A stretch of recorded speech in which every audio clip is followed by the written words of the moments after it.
जय हिंद दोस्तों, स्वागत है आप सभी का आपके अपने परिवार द लॉजिकल साइंस में। मैं हूं आलोक सिंह आतिश और आज के इस वीडियो सेशन में हम लोग बात करने वाले हैं ग्रुप डी साइंस सेट 16 के दूसरे पार्ट के डिस्कशन की। जी हाँ दोस्तों, ये सेशन हम लोग कल लाइव देख रहे थे, लेकिन कुछ समस्या आ जाने की वजह से क्वेश्चन नंबर 8 से आगे का क्वेश्चन डिस्कस नहीं हो पाया था। तो आज के इस वीडियो सेशन में हम लोग क्वेश्चन नंबर 9 से लेकर के जो 25 तक के क्वेश्चन है उसको पूरी तरह से डिस्कस कर लेंगे। साथ ही आपकी जानकारी के लिए बताना चाहूँगा कि आज के इस सेशन का जो भी क्वेश्चन है वो टेलीग्राम ग्रुप पर पहले से उपलब्ध है, जिसका लिंक मैंने नीचे डिस्क्रिप्शन में डाल दिया है। आप चाहें तो वहाँ से जा करके ले सकते हैं। बहरहाल आइए अपने सेशन की शुरुआत करते हैं और चलते हैं पहले क्वेश्चन की तरफ।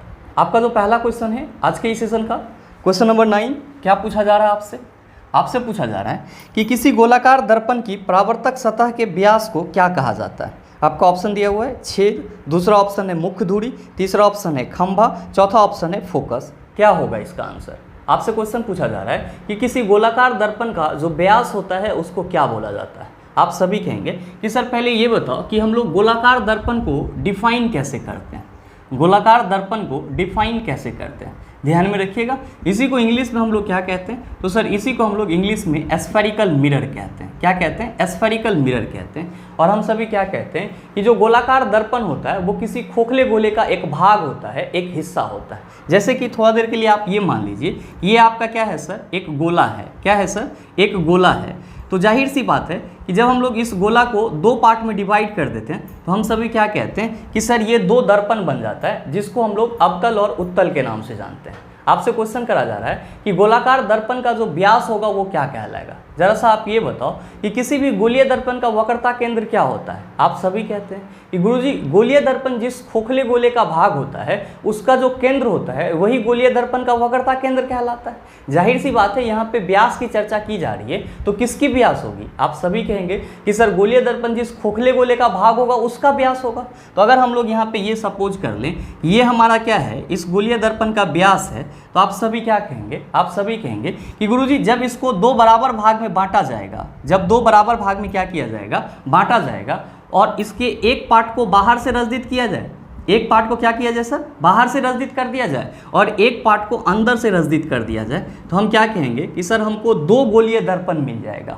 ये वाला क्या कहलाएगा? आप कहेंगे सर अवतल दर्पण कहलाएगा। क्या कहलाएगा? अवतल दर्पण। और ये वाला क्या कहलाएगा? आप कहेंगे सर उत्तल दर्पण कहलाएगा। ध्यान में रखिएगा कि अवतल दर्पण को हम लोग इंग्लिश में क्या कहते हैं, तो सर इसको हम लोग इंग्लिश में कॉनकेव मिरर कहते हैं, और उत्तल दर्पण को हम लोग इंग्लिश में क्या कहते हैं, कॉन्वेक्स मिरर कहते हैं। यानी कि आप सभी यहाँ पे क्या देख रहे हैं कि गोलीय दर्पण आपका जब दो बराबर भाग में बढ़ता है तो अवतल और उत्तल के रूप में आपको दो दर्पण मिलते हैं। ध्यान में रखिएगा कि ये जो गोलीय दर्पण का व्यास आप यहाँ पे देख रहे हैं या इस खोखले गोले का व्यास देख रहे हैं, इसको क्या बोला जाता है? तो सर इसको जो है गोलीय दर्पण का अपार्चर बोला जाता है। क्या बोला जाता है? गोलीय दर्पण का अपार्चर बोला जाता है।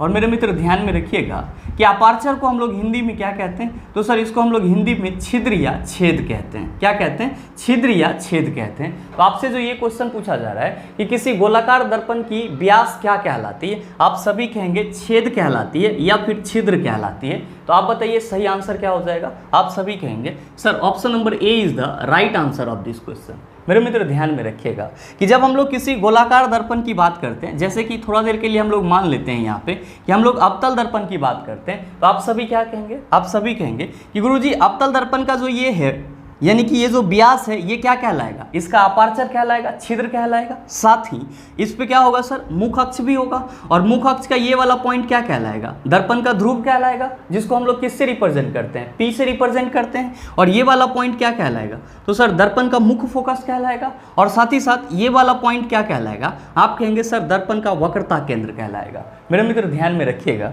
कि P से लेकर के F तक की जो दूरी होती है इसको हम लोग क्या कहते हैं? तो फोकस दूरी कहते हैं। साथ ही अगर आपसे कोई ये पूछ दे कि दर्पण का मुख्य फोकस क्या होता है, तो आप सभी क्या कहेंगे? आप सभी कहेंगे कि गोलीय दर्पण के मुख अक्ष के समांतर आती हुई किरणें दर्पण से परावर्तन के बाद मुख अक्ष के जिस बिंदु से होकर के गुजर जाती है वही बिंदु क्या कहलाता है? दर्पण का मुख्य फोकस कहलाता है, जिसको हम लोग किससे रिप्रेजेंट करते हैं? F से रिप्रेजेंट करते हैं।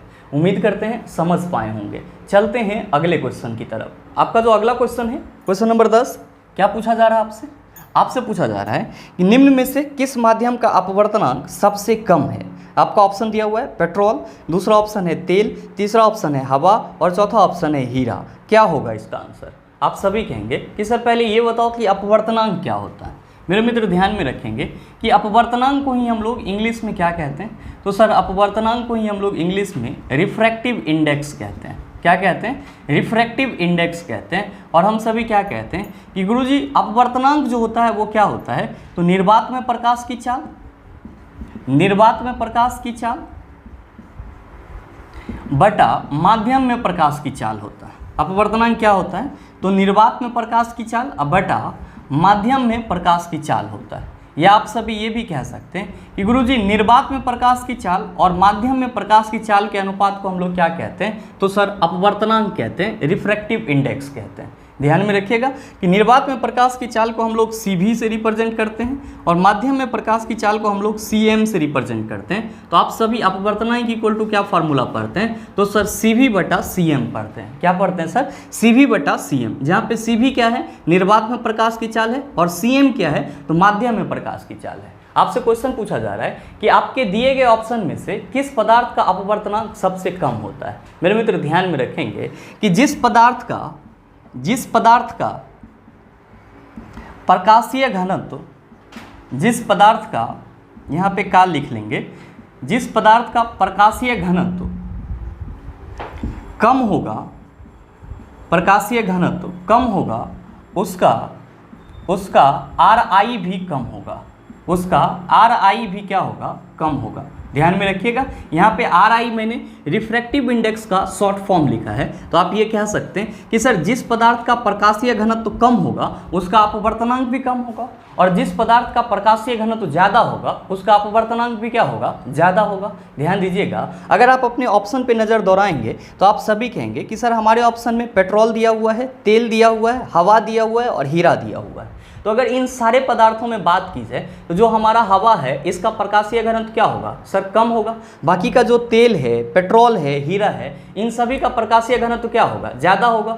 तो जिस किसी भी पदार्थ की प्रकाशीय घनत्व ज़्यादा होगी उसमें अपवर्तनांक क्या होगा? ज़्यादा होगा। और जिसमें आपका प्रकाशीय घनत्व कम होगा उसमें अपवर्तनांक क्या होगा? कम होगा। आप सभी कहेंगे इस हिसाब से तो सर हवा में प्रकाशीय घनत्व कम होगा, तो हम ये भी कह सकते हैं कि हवा में अपवर्तनांक क्या होगा? सबसे कम होगा। सही आंसर क्या हो जाएगा? सर ऑप्शन नंबर C हो जाएगा।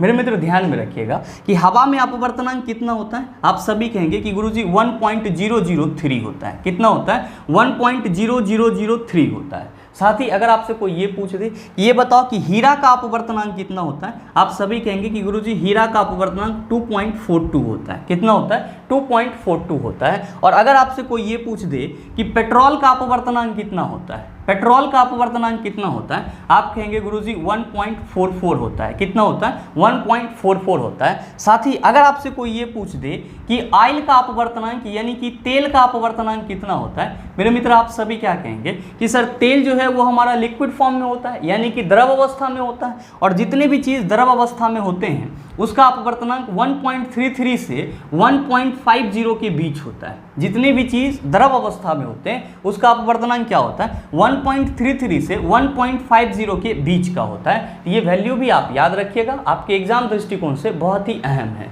उम्मीद करते हैं समझ पाए होंगे। चलते हैं अगले क्वेश्चन की तरफ। आपका जो अगला क्वेश्चन है, क्वेश्चन नंबर 11, बड़ा ही आसान सा सवाल।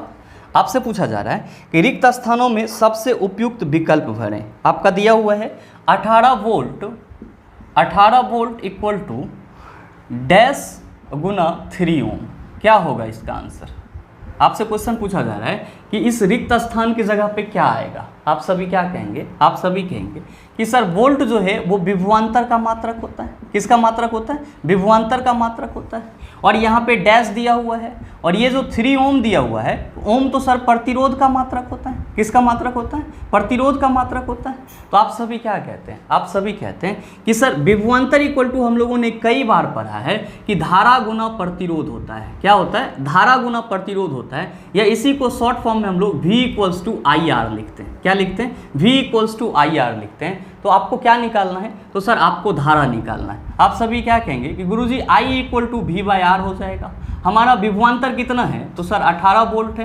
प्रतिरोध कितना है, तो सर 3 ओम है। तो 3 छाके कितना हो जाएगा, आप कहेंगे 18 हो जाएगा। तो खाली जगह में क्या आ जाएगा, आप सभी कहेंगे सर 6 आ जाएगा। तो आप बताइए सही आंसर क्या होगा। आप सभी कहेंगे sir option number A is the right answer of this question.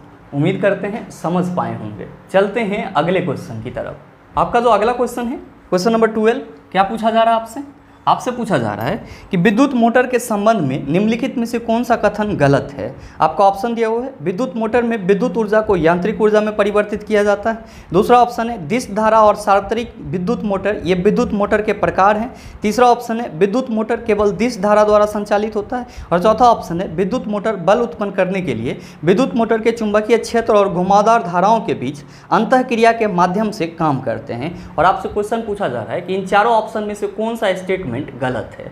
मेरे मित्र आप सभी क्या कहते हैं, आप सभी कहते हैं कि गुरुजी जब हम लोग विद्युत मोटर की बात करते हैं, जब हम लोग विद्युत मोटर की बात करते हैं तो हम सभी क्या कहते हैं कि सर विद्युत मोटर जो है ये विद्युत ऊर्जा को यांत्रिक ऊर्जा में परिवर्तित करता है। विद्युत मोटर विद्युत ऊर्जा को यांत्रिक ऊर्जा में क्या करता है, परिवर्तित करता है। यानी कि आप ये भी कह सकते हैं कि विद्युत मोटर जो है वो इलेक्ट्रिक एनर्जी को मैकेनिकल एनर्जी में चेंज करता है। साथ ही साथ आप सभी क्या कहते हैं, आप सभी कहते हैं कि गुरुजी विद्युत मोटर जो होता है ये एसी करंट से चलने वाला भी होता है और साथ ही साथ डीसी करंट से भी चलने वाला होता है। यानी कि एसी करंट से भी चल सकता है और डीसी करंट से भी चल सकता है। ध्यान में रखिएगा, एसी करंट का फुल फॉर्म क्या होता है, अल्टरनेट करंट होता है। और डीसी करंट का फुल फॉर्म क्या होता है, तो सर डायरेक्ट करंट होता है। साथ ही आप सभी क्या कहते हैं, आप सभी कहते हैं कि गुरुजी विद्युत मोटर जो होता है ये फ्लेमिंग के वामहस्त नियम पर कार्य करता है। विद्युत मोटर किसके नियम पर काम करता है, आप सभी कहते हैं कि गुरुजी ये फ्लेमिंग के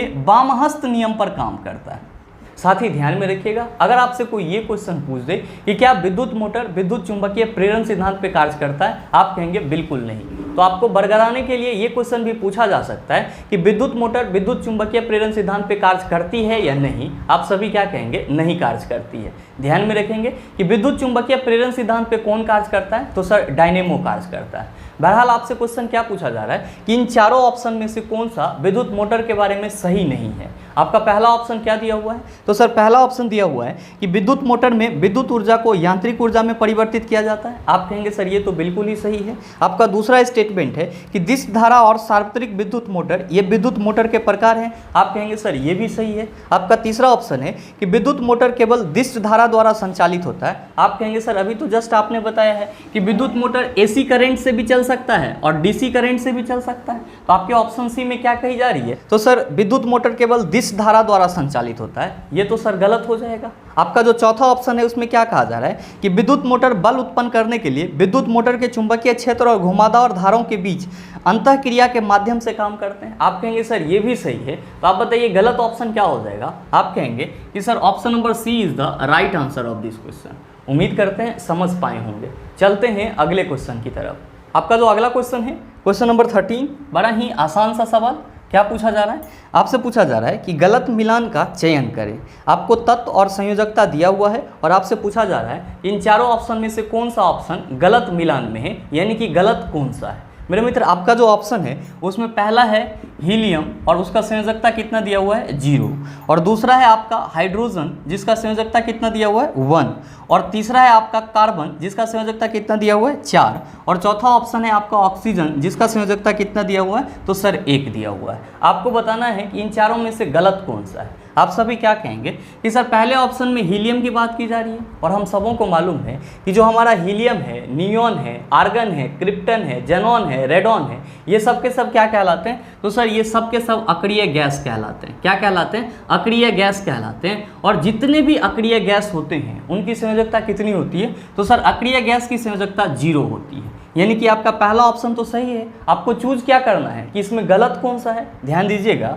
आपका दूसरा ऑप्शन है हाइड्रोजन, और नो डाउट आप सबों को मालूम है कि हाइड्रोजन की संयोजकता कितनी होती है, तो सर 1 होती है, यानी कि दूसरा ऑप्शन भी सही है। आपका तीसरा ऑप्शन है कार्बन, और आप सबों को मालूम है कि कार्बन की संयोजकता कितनी होती है, तो सर 4 होती है, यानी कि ऑप्शन ए, बी और सी तीनों क्या है सर, सही है। जबकि आपका चौथा ऑप्शन है ऑक्सीजन, और इसका वैलेंसी दिया हुआ है 1, जबकि आपको मालूम है कि ऑक्सीजन की संयोजकता कितनी होती है। आप सभी कहते हैं कि गुरुजी ऑक्सीजन की संयोजकता 2 होती है। ऑक्सीजन की संयोजकता कितनी होती है? 2 होती है, लेकिन यहाँ पे आपको 1 दिया हुआ है। तो आपका गलत कौन सा ऑप्शन है? तो सर ऑप्शन नंबर 4 है, और यही चीज़ आपको चूज करना है। तो आप बताइए कि सही आंसर क्या हो जाएगा? आप सभी कहेंगे sir option number D is the right answer of this question. मेरे मित्र ध्यान में रखिएगा कि संयोजकता को ही हम लोग इंग्लिश में क्या कहते हैं? वैलेंसी कहते हैं। क्या कहते हैं सर? वैलेंसी कहते हैं। और जब हम लोग इसको डिफाइन करते हैं तो बड़ा ही सरल शब्दों में कहते हैं कि किसी भी तत्व की जो संयोजकता होती है वो उसके कंबाइन करने की क्षमता होती है, यानी कि किसी दूसरे तत्व के साथ जुड़ने की कैपेसिटी होती है।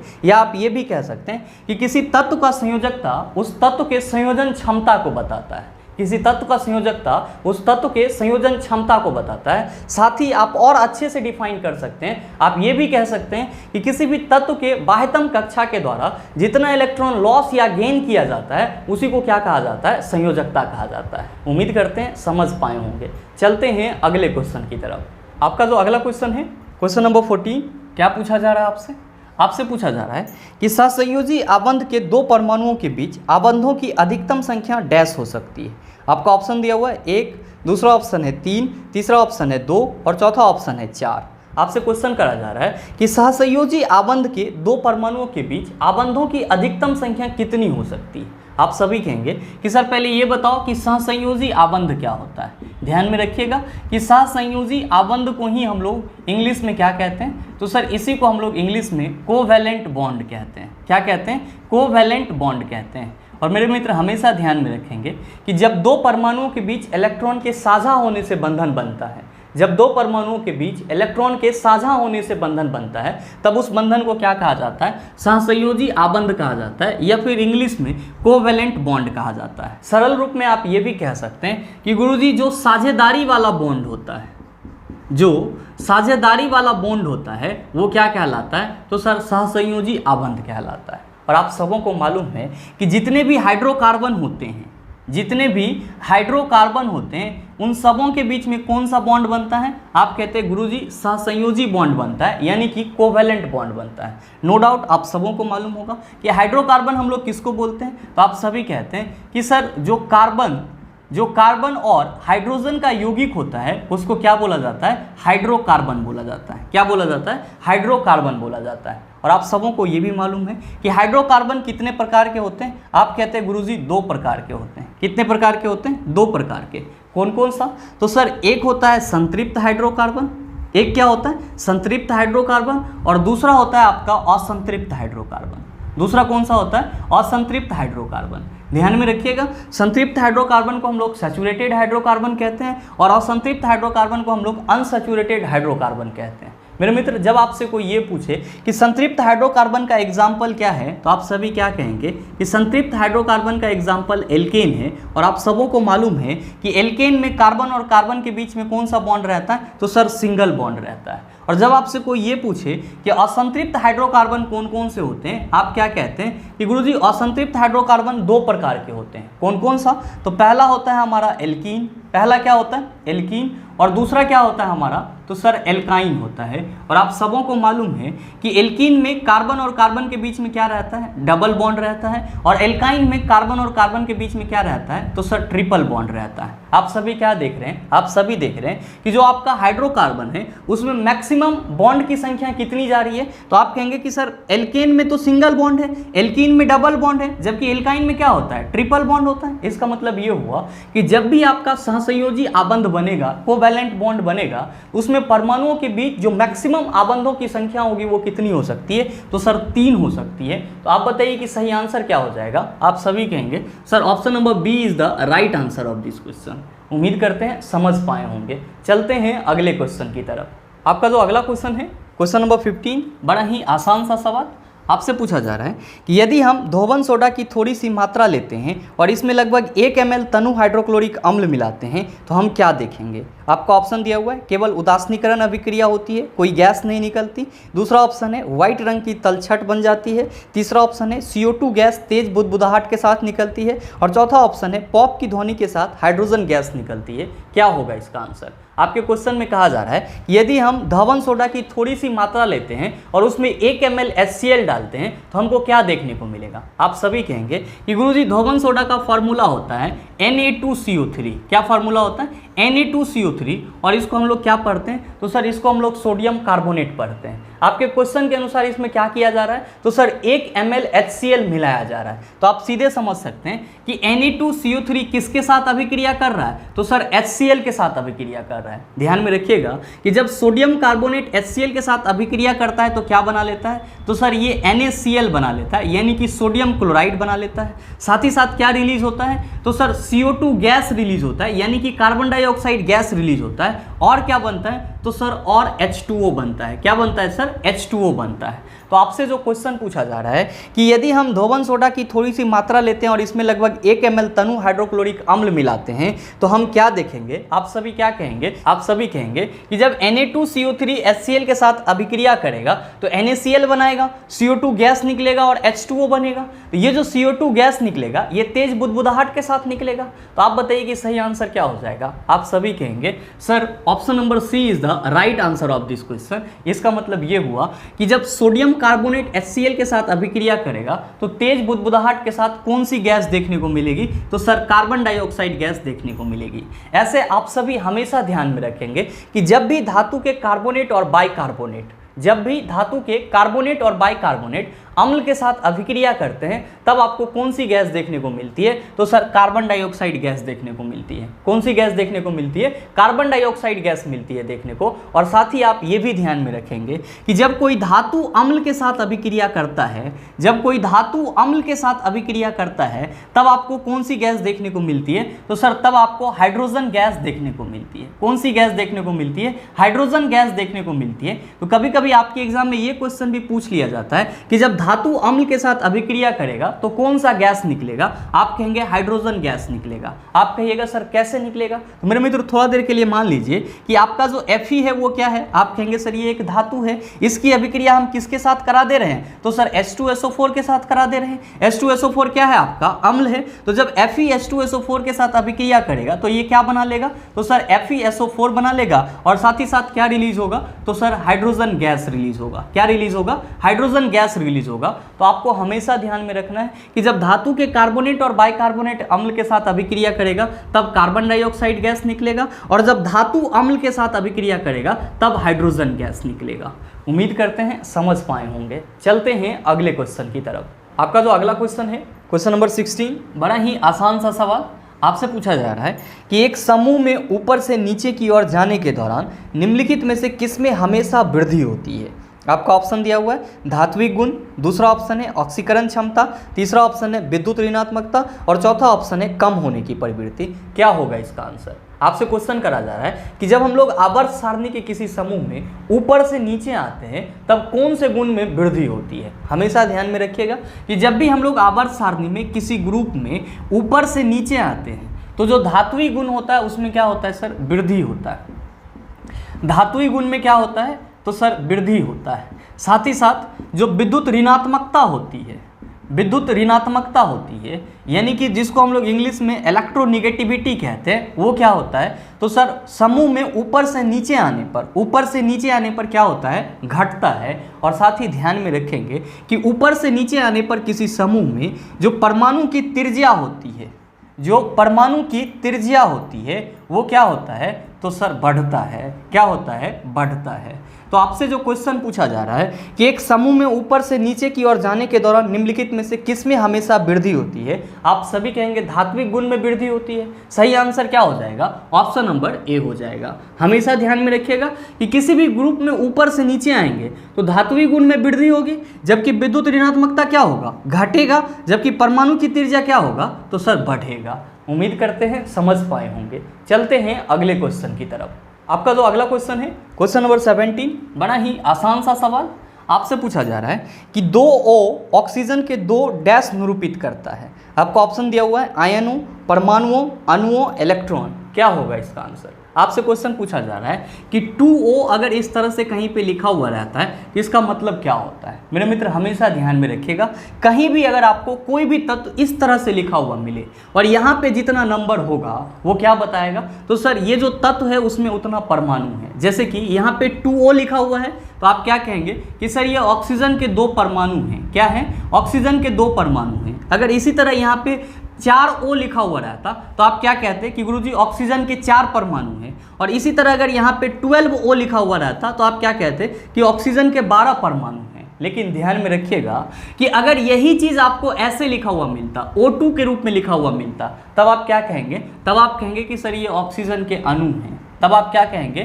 कि सर ये ऑक्सीजन के अणु हैं। ध्यान दीजिएगा, अगर आपको इसी तरह से 2H लिखा हुआ मिले तो आप क्या कहेंगे कि सर हाइड्रोजन के यहाँ पे 2 परमाणु हैं। लेकिन अगर आपको H2 लिखा हुआ मिले तो आप क्या कहेंगे कि सर ये हाइड्रोजन का अणु है। तो जहाँ भी आपको इस फॉर्म में लिखा हुआ कोई भी तत्व मिले तो आप समझ जाना यहाँ पे जितना नंबर है उस तत्व में उतना ही परमाणु की बात की जा रही है। और अगर इस तरह से कोई भी तत्व आपको रिप्रेजेंट किया हुआ मिले तो आप समझ जाएंगे कि उस तत्व का क्या है? अणु है, मॉलिक्यूल्स है। तो आपसे जो क्वेश्चन पूछा जा रहा है कि 2O ऑक्सीजन के 2 डैश निरूपित करता है, आप कहेंगे परमाणुओं को निरूपित करता है, तो सही आंसर क्या होगा? आप सभी कहेंगे sir option number B is the right answer of this question. उम्मीद करते हैं समझ पाए होंगे। चलते हैं अगले क्वेश्चन की तरफ। आपका जो अगला क्वेश्चन है क्वेश्चन नंबर 18, बड़ा ही आसान सा सवाल ये भी आपसे पूछा जा रहा है कि Al2SO4 होल 3 में ऑक्सीजन का प्रतिशत क्या है? बताइए, ना बनेगा? आप सभी कहेंगे सर आसानी से बना लेंगे। आपसे क्या क्वेश्चन पूछा जा रहा है कि Al2SO4 होल 3 में ऑक्सीजन का प्रतिशत कितना है, ये चीज़ आपको बताना है। आप सभी क्या कहेंगे? आप सभी कहेंगे कि सर पहले इस पूरे कंपाउंड का हम लोग अनुभार निकाल लेंगे, फिर इसमें जितना ऑक्सीजन होगा उसका प्रतिशत निकाल देना है, हमारा आंसर आ जाएगा। ध्यान दीजिएगा, जब आप इसका अनुभार निकालेंगे तो आप सभी क्या कहेंगे? आप सभी कहेंगे कि गुरुजी एल्युमिनियम के 1 परमाणु का द्रव्यमान कितना होता है? 27 होता है। यहाँ पे कितना है सर? 2 है, तो ये क्या हो जाएगा? 27 गुना 2 हो जाएगा। साथ ही आप सभी क्या कहेंगे? सर यहाँ पे प्लस साइन आएगा और यहाँ पे ब्रैकेट में क्या है आपका? SO4 है। इसका मतलब क्या हुआ कि सल्फर के 1 परमाणु है और ऑक्सीजन के 4 परमाणु हैं। आप सभी को मालूम है कि सल्फर के 1 परमाणु का द्रव्यमान कितना होता है? आप सभी कहते हैं गुरुजी 32 होता है। और ऑक्सीजन के 1 परमाणु का द्रव्यमान कितना होता है? 16 होता है। यहाँ पे कितना है सर? 4 है, तो 16 चौका कितना हो जाएगा? 64। तो आप कहेंगे सर ये 32 प्लस 64 और साथ में ये क्या होगा सर? होल 3 लिखाएगा। ध्यान दीजिएगा, आप सभी क्या कहेंगे कि सर 27 दूना 54 हो जाएगा, प्लस जब आप 32 और 64 को जोड़ेंगे तो क्या कहेंगे? सर ये 4 और 2 6 हो जाएगा और 6 3 9 हो जाएगा। साथ ही ये होल 3 है तो सर ये 96 इंटू 3 भी होगा, तो 54 अब प्लस क्या हो जाएगा? 6 18 और 9 27 1 28। जब आप इसको जोड़ेंगे तो कहेंगे कि सर ये हो जाएगा 8 4 12 और साथ ही साथ 8 5 13 1 14 और 2 1 3, यानी कि Al2SO4 होल 3 का टोटल अनुभार कितना आ गया? तो सर टोटल अनुभार 342 आ गया। कितना आ गया सर? 342। अब आपको क्या बताना है कि 342 ग्राम Al2SO4 होल 3 में ऑक्सीजन कितना प्रतिशत है? आप सभी क्या कहेंगे? आप सभी कहेंगे कि सर यहाँ पे ऑक्सीजन के कितने परमाणु हैं? 4 परमाणु हैं और चारों परमाणु का द्रव्यमान कितना होता है? 64 होता है। यहाँ पे ऑक्सीजन टोटल कितना होगा? आप कहेंगे सर इस पूरा का होल 3 है, इसका मतलब ये हुआ कि सल्फर का जो परमाणु भार होगा उसका भी 3 गुना होगा और यहाँ पे जो 4 ऑक्सीजन का परमाणु भार होगा उसका भी क्या होगा? 3 गुना होगा। तो सर 4 ऑक्सीजन का परमाणु भार 64 है और 3 गुना करेंगे तो टोटल आपका ऑक्सीजन का भार कितना होगा? आप कहेंगे सर टोटल ऑक्सीजन का भार 64 गुना 3 हो जाएगा, यानी कि 4 3 12 और 6 3 18 1 19 हो जाएगा। यानी कि Al2SO4 होल 3 में ऑक्सीजन कितना ग्राम है? 192 ग्राम है। कितना ग्राम है सर? 192 ग्राम है। तो अब आप बताइए कि प्रतिशत नहीं निकाल लेंगे? आप कहेंगे सर बिल्कुल निकाल लेंगे। प्रतिशत क्या हो जाएगा? आप कहेंगे सर 192 बटा 342 गुना क्या हो जाएगा? 100 हो जाएगा। जब आप इसको सॉल्व करेंगे तो ये आपका 56.1% के समथिंग आएगा और आपके इस क्वेश्चन का सही आंसर क्या हो जाएगा? ऑप्शन नंबर सी हो जाएगा। अगर आपने पीछे का सेशन देखा है तो मेरे ख्याल से इन सब टाइप के प्रश्नों को सॉल्व करने में आपको कोई दिक्कत नहीं होती होगी। बहरहाल चलते हैं अगले क्वेश्चन की तरफ। आपका जो अगला क्वेश्चन है क्वेश्चन नंबर 19, क्या पूछा जा रहा है आपसे?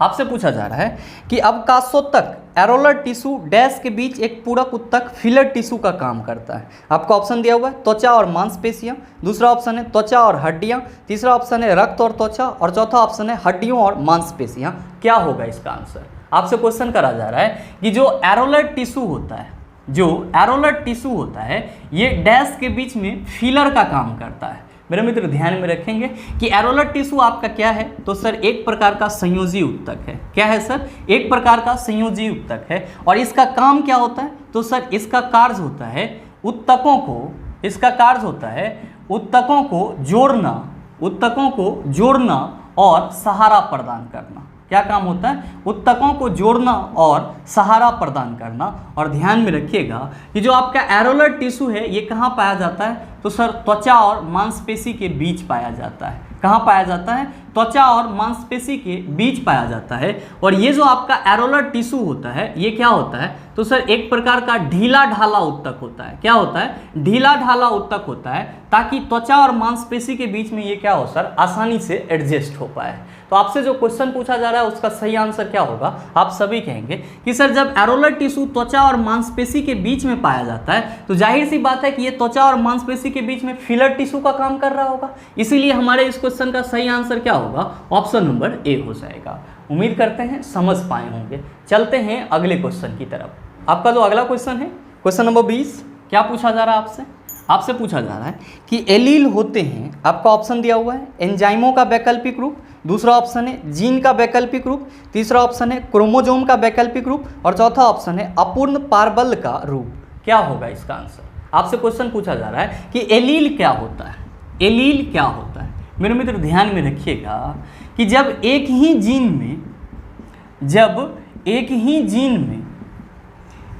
जीन में दो अलग अलग लक्षण देखने को मिलते हैं, जब एक ही जीन में दो अलग अलग लक्षण देखने को मिलते हैं, अलग अलग लक्षण देखने को मिलते हैं, तो उसे ही क्या कहा जाता है, तो उसे ही एलील कहा जाता है। क्या कहा जाता है? एलील कहा जाता है।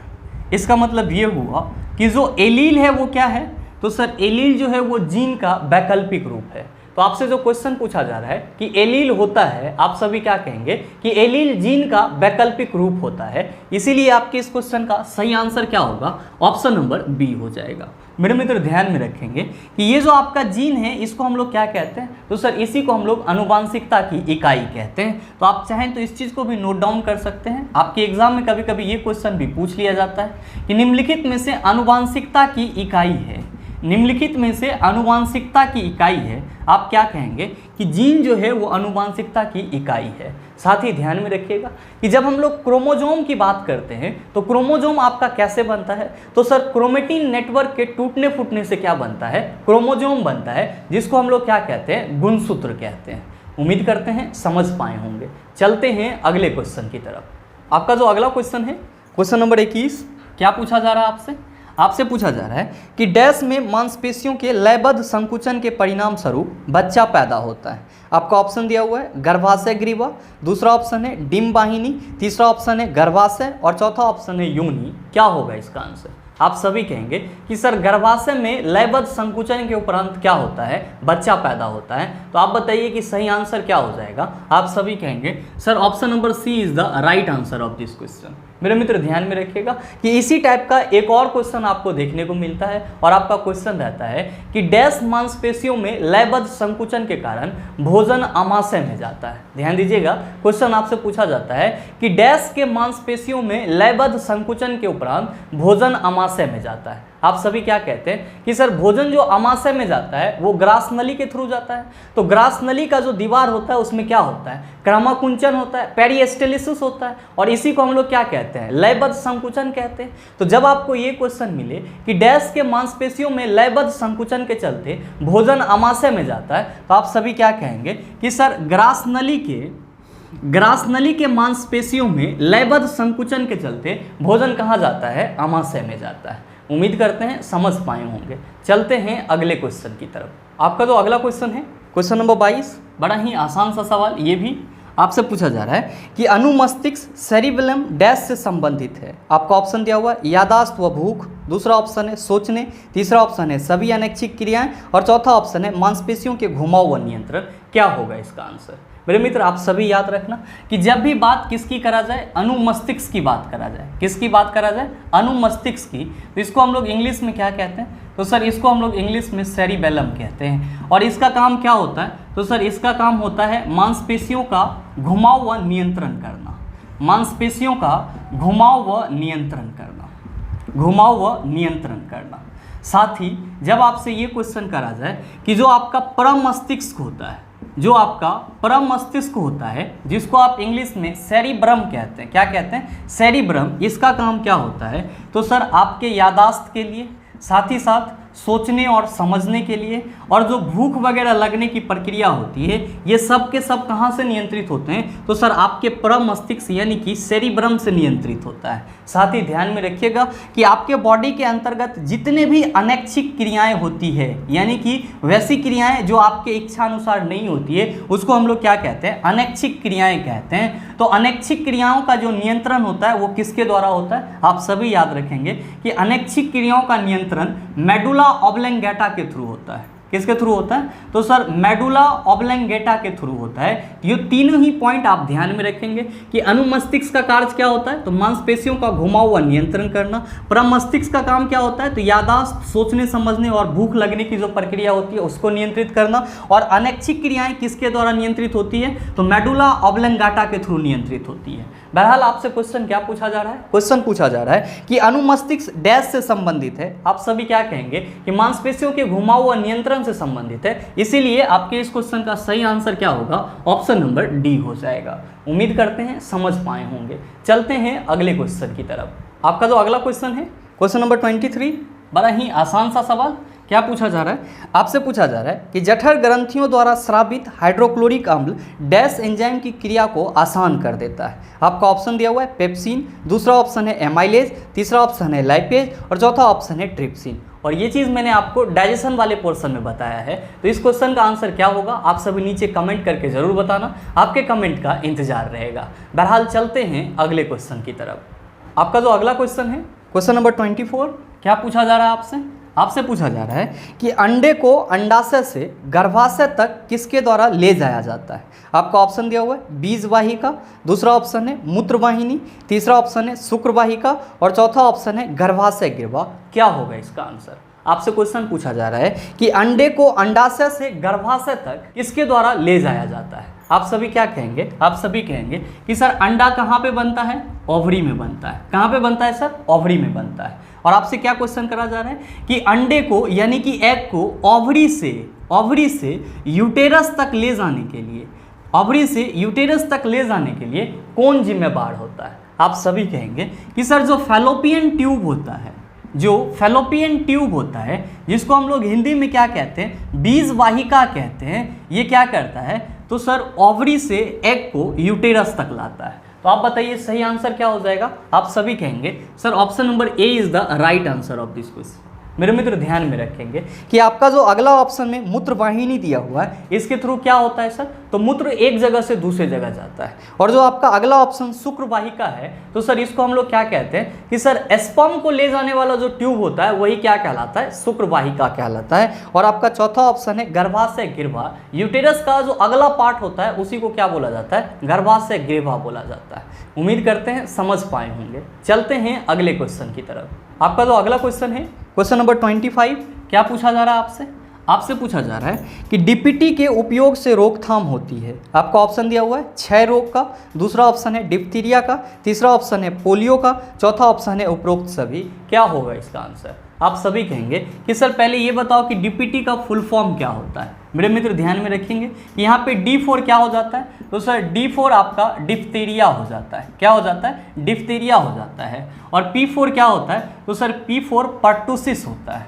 और T4 क्या हो जाता है, टेटनस होता है। क्या होता है सर, टेटनस होता है। यानी कि आप ये कह सकते हैं कि सर जो डीपीटी का टीका होता है वो हम लोग को 3 रोग से बचाता है। कौन कौन सा? तो पहला डिप्थीरिया से बचाता है, दूसरा पर्टुसिस से बचाता है और तीसरा टेटनस से बचाता है। आपसे क्वेश्चन क्या पूछा जा रहा है? क्वेश्चन पूछा जा रहा है कि डीपीटी के उपयोग से रोकथाम होती है। आपका पहला ऑप्शन दिया हुआ है क्षय रोग। आप सभी कहेंगे कि सर क्षय रोग को ट्यूबरक्लोसिस बोला जाता है, या आम बोलचाल के भाषा में हम लोग इसको टीबी कहते हैं। और आपका जो दूसरा ऑप्शन है वो है डिप्थीरिया। आप कहेंगे सर डीपीटी का टीका डिप्थीरिया, पर्टुसिस और टेटनस के रोकथाम के लिए किया जाता है। तो हमारा सही आंसर क्या होगा? सर ऑप्शन नंबर बी हो जाएगा। आप कहेंगे सर हमारे ऑप्शन में पोलियो भी दिया हुआ है, तो नो डाउट आप सबों को मालूम है कि पोलियो जो है वो वायरस के चलते होता है और इसको हम लोग वायरल डिजीज कहते हैं। साथ ही ध्यान में रखेंगे कि पोलियो के टीका का सर्वप्रथम खोज किसने करा था? तो पोलियो के टीका का सर्वप्रथम खोज जॉन्स साल्क नामक वैज्ञानिक ने करा था। किसने करा था? जॉन्स साल्क नामक वैज्ञानिक ने करा था। मेरे मित्र उम्मीद करते हैं यहाँ तक के जितने भी क्वेश्चन थे उसको आप आसानी से समझ पाए होंगे। अब इस टाइप का प्रश्न अगर आपको दोबारा दे दिया जाए तो मेरे ख्याल से आप उसका जवाब भी आसानी से दे सकते हैं। साथ ही उम्मीद करते हैं कि ये वीडियो आपको अच्छा लगा होगा। अगर आपको वीडियो अच्छा लगा तो वीडियो को लाइक कीजिएगा, ज़्यादा से ज़्यादा शेयर कीजिएगा, और हाँ, अगर आप चैनल पे नए हैं तो सब्सक्राइब करके बेल आइकन दबा लीजिएगा ताकि इस तरह के एग्जाम रिलेवेंट वीडियो का नोटिफिकेशन सबसे पहले आपके पास पहुँचे और आप उसको सबसे पहले देख पाओ। मिलते हैं फिर अगले सेशन में, तब तक के लिए best of luck. Thank you, have a nice day.